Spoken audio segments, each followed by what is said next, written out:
Welcome to Piecemeal, a podcast hosted by the Emily Program. Piecemeal covers topics related to eating disorders, body image, and how society may influence our thinking. Please use your discretion when listening and speak with a therapist as needed. I'm your host, Jillian Lampert. Our incredible guest today is Danny Wakefield. I'm so excited. Let me tell you a little bit about Danny. Danny is a transmasculine, non-binary parent, storyteller, advocate whose work centers mental health, recovery, and resilience. Danny is passionate about supporting transgender youth and families through sharing his own experience, strength, and hope with others as a public voice in the transgender community. So important. He's walked through addiction, eating disorder, recovery, suicidality, and along that journey has found profound joy and self-love. Danny, thank you so much. We're so glad you're here with us. Oh, absolutely. Thank you for having me, Jillian. It feels like a full circle moment being able to be here as a Emily program alum. Oh, that's so amazing. Well, let's start a little bit with some background. Can you tell us a little bit about your eating disorder journey? When did it start? What was happening for you then? Yeah, absolutely. When I entered eating disorder treatment in November of 2024, I did so with the belief that my eating disorder started about 6 months earlier when restriction really became profound in the way that I was coping with life. And I fell into pretty severe restriction, which led to residential treatment. But upon entering treatment and doing work with my amazing team and therapists, I very quickly discovered that my eating disorder actually showed up when I was around 3 years old. It was one of my first addictions. I'm gonna refer to it as that for now because I used it as a way to control my emotions. I have a twin sister who I love and adore, and have also been much larger than our entire lives.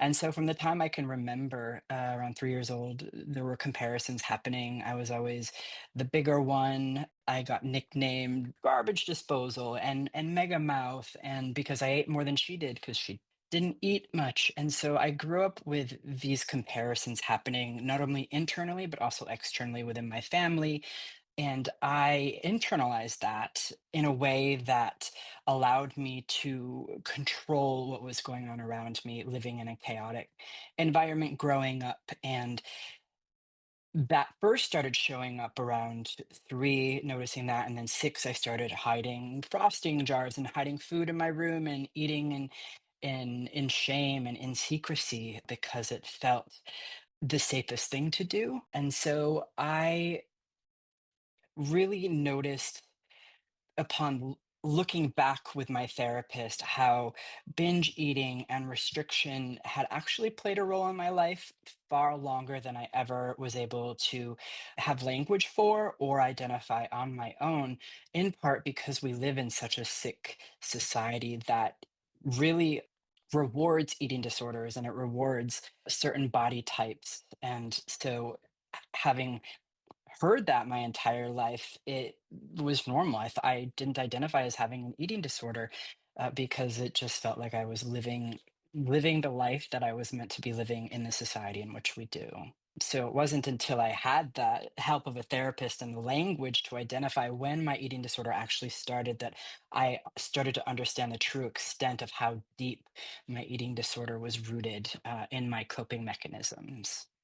Yeah, that makes a lot of sense. And the society, our world is so quick to offer coping with food or soothing your feelings with food or having that societal sort of idealized appearance, whatever that is, that it is not hard to find those messages and to hear them, right? And we know that the neurobiology of eating disorders also tells us that some of us, when we change the way we eat, are a lot more susceptible to those behaviors sticking around, right? Yeah, absolutely. And also feeling more rewarding, like feeling calming, feeling soothing in ways that I not everybody experiences. So it makes a lot of sense uh, how your individual experience fits with the societal sort of willingness to tell us we're not okay.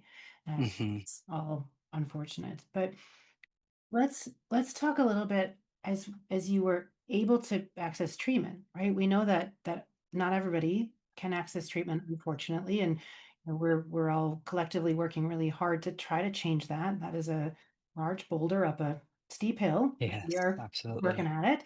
So how did you come to be in treatment, and what was that process of getting to treatment like for you? It was a really grueling process and devastating in many ways. And it wasn't simple as a transgender person seeking treatment, any sort of medical care due to the medical trauma that I already have. It makes it, there's an added layer of challenge to seeking treatment in any form. And then for an eating disorder, which is so intricately tied to body image and body dysmorphia, there was this added layer of thought that eating disorder treatment wasn't for me. And it wasn't until it got to the point where I attempted to take my own life and gratefully had a failed suicide attempt. And that landed me in the hospital for a week. And upon getting into the hospital and learning how little I was eating and how much weight I had dropped in such a short period of time, a residential treatment for an eating disorder was recommended and was required in order for me to get released from the hospital. So I went through the grueling process of doing intakes, and I had done 5 intakes, and I had a treatment center that I was had been gone through the process of intaking with, and I was discharged from the hospital, and I was supposed to enter treatment that next day, and found out instead that my insurance wasn't going to cover it. And so I was discharged from the hospital on my own again as a single parent, not sure how to get help because every single road felt like a dead end. And I was barely surviving. At this point, my child was with my friends because I wasn't able to care for myself, let alone another human being. And it wasn't until a friend mentioned the Emily program, and I did initial intake, and the Emily program was like, it's going to be a few weeks, 3 to 4 weeks. And I got so desperate that I actually messaged on Instagram the Emily program, and I said, I am not going to live if I am not able to get into treatment sooner than a few weeks. And by the grace of God and the universe, that message was able to sort of speed the process up, and I was able to get in that Monday, and I had sent a message that Thursday evening, just making it very clear that I wasn't sure if I was going to survive the weekend. But I had that hope then to hold on to. There was a light at the end of a very dark tunnel. And so getting into treatment was a really challenging process, not only as a transgender person, but as somebody in a larger body. Right? As soon as treatment centers heard what my current weight was, the seriousness of my disease and the impact it was having on my life, it felt like it was reduced. There was more flexibility with my like ability to wait for treatment based on my body size and weight, even though, right, if they looked at the whole picture, they would have seen that 3 months prior, my body size was a lot different than it was when I was seeking treatment. So upon entering the Emily program, or admitting to the Emily program, I knew that I was going to be leaving my child, which was the hardest thing that I've literally ever done in my life. And I knew that if I didn't leave my child for the 5 to 7 weeks that the Emily program, right, gave me this estimate of leaving, I would have likely not had been able to be around for my child at all. And so entering the Emily program felt like a profound privilege. And I have gratefully like Medicaid, and I reached out to programs such as With All and Project Heal and these other resources that really support BIPOC and trans non-binary people in accessing treatment, that I was able to really fully lean into being in residential treatment for as long as my care team suggested, which ended up being 4 months of residential treatment and a year of partial hospitalization treatment. And even though it was far longer than I anticipated I was going to be in treatment for, I'm so grateful that I have had the privilege of accessing long-term intensive care because it's completely changed and saved my life. That's incredible. Thank you for sharing that story, and I think it illustrates so many things. It illustrates the issues with insurance companies. It illustrates the issues of what on paper looks maybe one way based on a lot of assumptions that looks much different if we clear the assumptions away and also think about this much more holistically, and how important it is to really get people what they need when they're in that space that's difficult and tenuous and feel so vulnerable, to be able to say, yes, come in, come in, we can find a place for you. That is not always possible because there might not be space, but that the ability to get people when they are a glimmer of able to do it. And I know that that is, we talk a lot about that sort of, sometimes people say, oh, this person's not going to come until they're ready. And eating disorders don't let us get ready. They don't want ready. Ready, No, what's ready? Like it just no. isn't. So I always tell people, like, don't wait till you're ready, or don't wait till Hmm. you think your loved one is going to be ready, because you'll be Yeah. waiting a while. Yep. Uh, Exactly. so there's I'm also very grateful for the organizations that you listed that are able to support folks to be able to support the elements around getting care. I know, for example, shout out to our friends at Withall, the Yes. ability that they have to give grants that support housing and groceries when people can't work, which is, that also can be so devastating when people are like, okay, my insurance will cover it, and I don't know how I'm going to pay my rent when I'm not working. And so Exactly. something like Withall that can provide some support. So just we've had them on the podcast too, but a shout out again to them if someone's not familiar with Withall, to check out that organization, and of course our colleagues at Project Heal that are really helping people to get access. So back to treat the sort of treatment access. Now you're there. You're in residential treatment. First couple days, we know that the first couple days, a lot of the days, but the first couple days can be really tough. Can you tell us a little bit about those first few days? How they were for you? Oof, yeah, they felt brutal in the moment, and I was grieving my child, I was grieving my routines, and also this identity that I had built around being fine. I was terrified also that treatment wouldn't work for me. There were so many things that I had listed in my mind that made me different than from others, right? That made accessing treatment harder. And I also remember feeling incredibly vulnerable. And when for me, when my eating disorder, it didn't just stop when I started eating, right? My eating disorder was this tiny piece of healing that I got to do while I was in treatment. These first, like the first 3 or 4 days, I remember starting to feel this like tiny piece of hope, right? This tiny piece of hope that I didn't know it then, but walking through those doors was one of the bravest things that I've ever done. And those first 3 or 4 days, I was learning the treatment center, my care team, everything felt new. And at the same time, that newness was replacing the hopelessness that I had felt for so long. And even though I was scared and terrified and many moments didn't want to be there, I knew that my wants were different than my needs, and I needed to be right where I was. And leaning into knowing that I was someplace that was going to help me heal and feel better,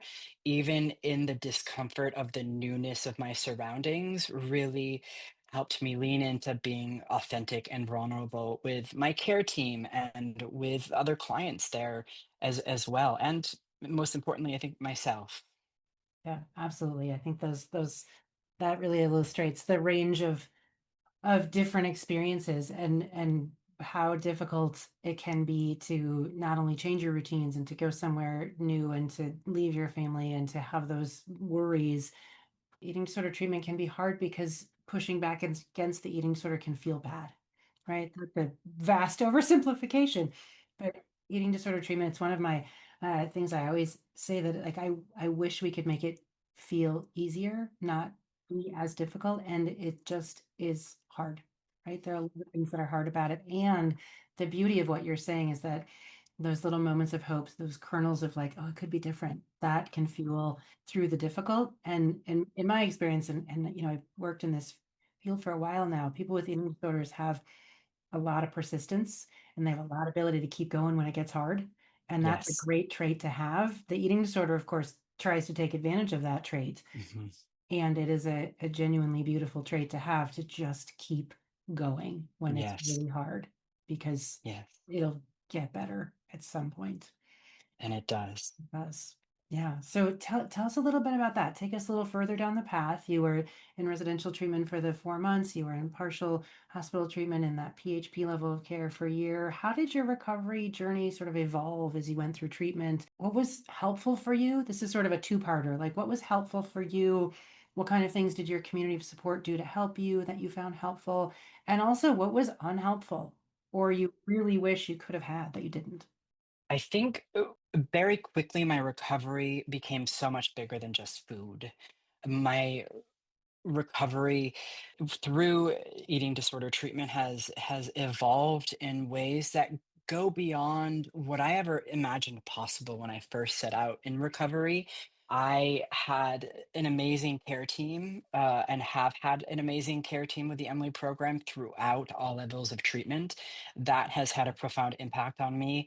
Had I not had a spectacular therapist upon entering residential, who I was really able to lean into with trust and willingness, changed a lot of my mindset and opened a lot of willingness for me. I think that the most profound and most helpful thing that I have experienced throughout my treatment and it has helped me evolve the most in my recovery is dialectical behavior therapy. I have become huge advocate for DBT because it is the one thing that I have been able to lean into when all else has failed. I I now know when I am having certain struggles, or I know how to navigate relationships with others and with food because I have this toolbox now of skills that at first felt overwhelming and I couldn't even remember the names of. And I was like, there's so many. What do you mean this is emotional regulation and not interpersonal effectiveness, right? And over time, in the last year and a half, that has become muscle memory. Now I am leaning into radical acceptance without even having to think about it. I'm doing the opposite action, knowing that sometimes, even still, my first thought is rooted in my eating disorder, and being able to identify that and then doing the opposite thing. That itself, and continuing therapy and continuing working with a psychiatrist, and also addressing, right, leaning into recovery outside of my eating disorder from my chemical addiction. Those are all things that have helped me evolve in my recovery, while continuing to be as authentic and vulnerable as possible, because it's when I've been showing up honestly and wholeheartedly when I've been able to do the most profound work in healing not only my eating disorder, but all of the wounds that my eating disorder has been rooted in for all of these years. I think it was also very helpful being in residential treatment and partial hospitalization, specifically in Seattle in the Emily program as a transgender non-binary person. It was true for almost the duration of my treatment that almost half of us were trans or non-binary. I was surrounded by community the entire phase of every single phase of my treatment stay, even and especially staff. One of the most profound moments I had in my treatment stay at the Emily program was when I entered my dietitian's office, Vi, and she had a poster in her office talking about the importance of trans bodies and trans healthcare. And I felt so safe in that office, and that allowed me to lean into the scary parts that I needed the most support in. And so just being around community and being in a space that was affirming had a profound impact on my ability to lean into being vulnerable and doing the work that it took for me to evolve in my recovery journey. Mhm. That's yeah, that's amazing. And I'm so grateful that I'm so grateful on the behalf of the Emily program that we were able to provide that, and so grateful that that is becoming more accessible across the board in eating disorder treatment. I think I have a lot of hope for our field that we continue to evolve, but I'm really glad that that was your experience and should be there for people. We want people to be seen for who they are Yeah, and get the care they need based on who they are, not based on absolutely. some preconceived ideas of something else. Was there anything that you recall that you're like, "Mm, I wish that was different," or that was really unhelpful, whether it was within treatment or something that you experienced as you were sort of going through your treatment journey. Yeah, I think the most unhelpful things were just the continued comments that were focused on my appearance or tried to even simplify my eating disorder recovery. Recovery, it doesn't look a certain way and it doesn't have a certain look. And I think that is something that, unfortunately, I think I will have to always navigate simply because of the society we live in. And I think that was probably the most unhelpful thing that happened outside of the treatment setting. There's a lot of consciousness and awareness around not making those comments and having that focus within treatment, which is something that I really deeply am grateful for. And it also creates this stark difference, right? It's a very different reality than the society that we exist in every day. One of my favorite quote by my favorite poet Andrea Gibson is, "It is no measure of good health to be well adjusted to a sick society." And that's really what feels the most unhelpful is living within a sick society as a recovered person. Yeah. Yeah, it definitely I can, relate to that as somebody with personal experience of an eating disorder too. It's just a different way of thinking that would be really probably much more helpful if the society would become less sick. That's why we have each other as a Yep, the community of support. How exactly. how did it change as so from you're in 4 months in residential, you're in partial, then what happened? Then you moved through into what was the next thing that happened after that, and how was that transition? There's a lot of transitions in recovery that are important to talk about.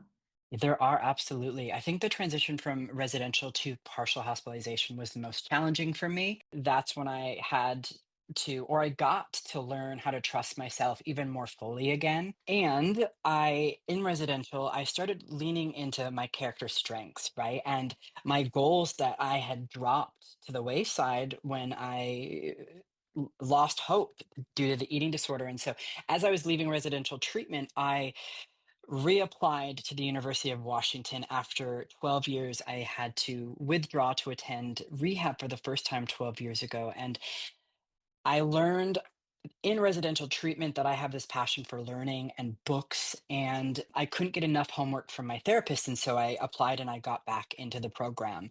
And so when I left residential, I started back at school as well. So I was a full time student as well as doing partial hospitalization treatment. And because I didn't have my child back, that having school and that goal to lean into really helped me increase my quality of life and my self-worth and my self-confidence. Going back to continue to complete something that I had dropped so long ago was not only a confidence booster, and it also created routine that I needed in addition to the partial hospitalization treatment. And over the course of the last year, I have completed partial hospitalization, stepped down to IOP, which I've completed and done 4 months of. And as of last month, I graduated.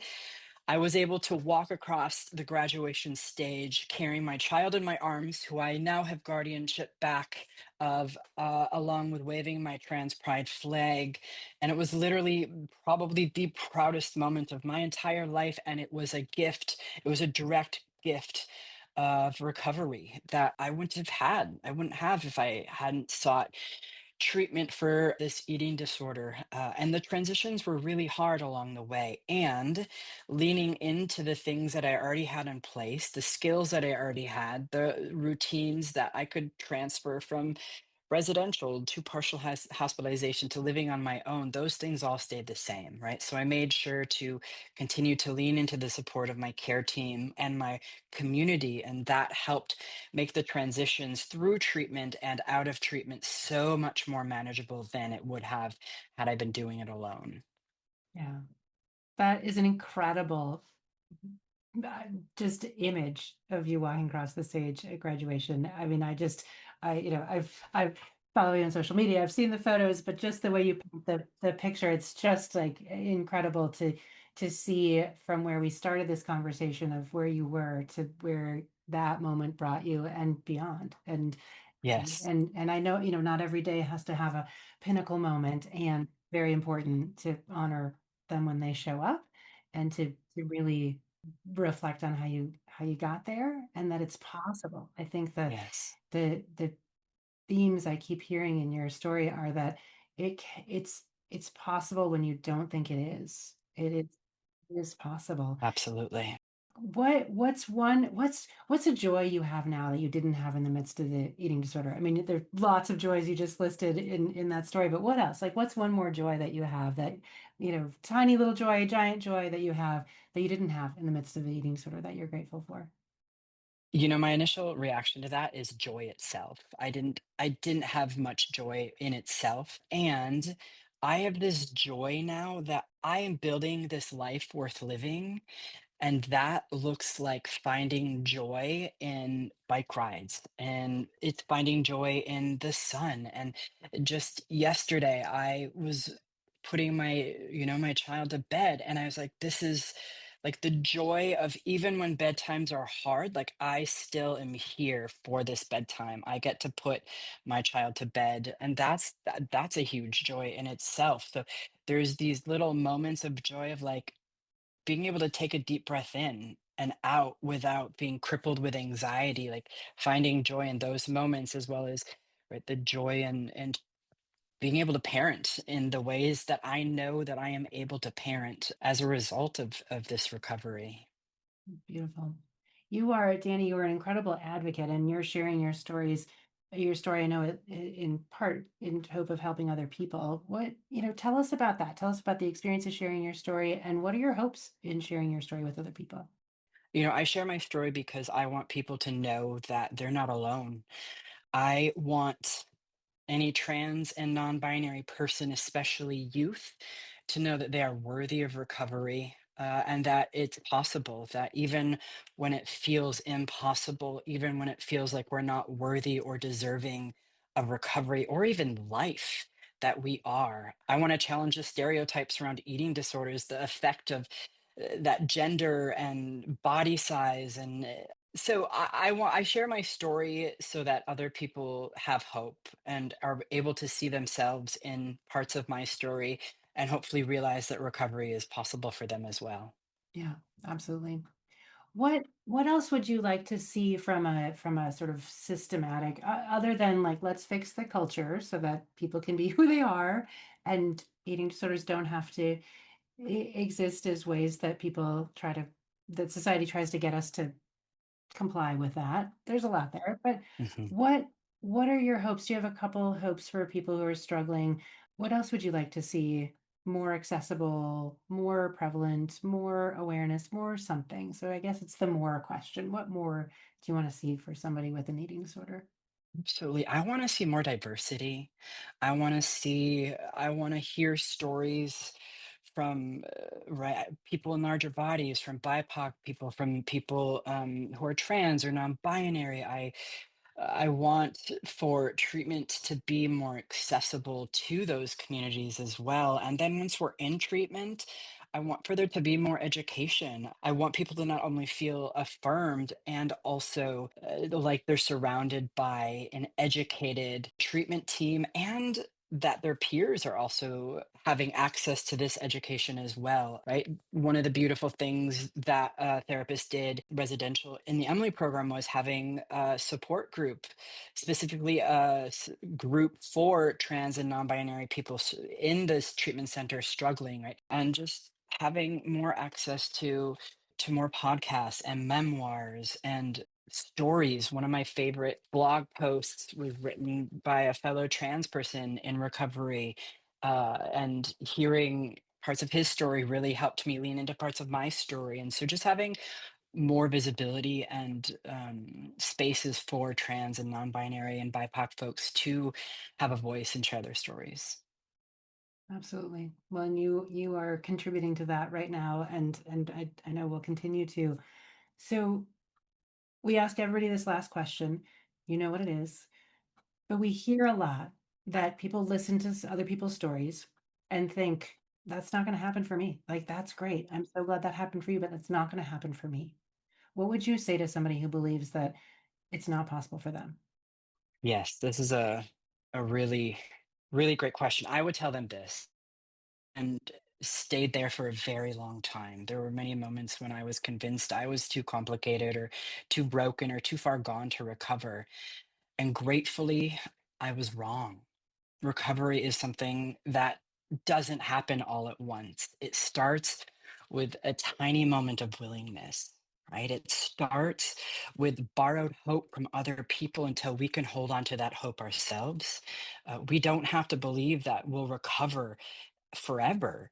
We just have to believe that maybe today it's worth trying. If there are any trans or non binary youth specifically or adults listening, please hear me when I say this. You are so worthy and so deserving of seeking help and support and living. A life worth living is absolutely possible, even if you can't see it for yourself yet.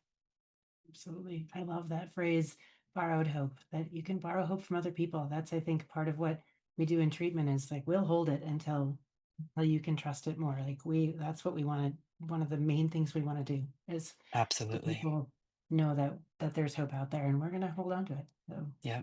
oh, Danny, thank you. This was beautiful. Thank you so much for sharing your story. Thank you for the work you're doing. I guess one last question. Where can people find you if they want to connect with you?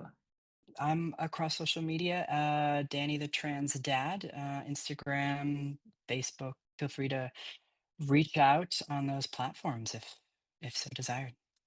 Excellent. Thank you so much. Jillian, thank you so much for having me. It's a privilege and an honor to be able to just share my story and continue to be a beacon of hope for my community. Oh, we appreciate it so much. If you enjoyed today's episode of Piecemeal, please subscribe, rate, or leave a review on Apple Podcasts or wherever you listen. Learn more about us at emilyprogram.com or find the Emily Program on social media. Piecemeal is produced by the amazing podcast team at the Emily Program. Until next time, take care. Thanks for listening.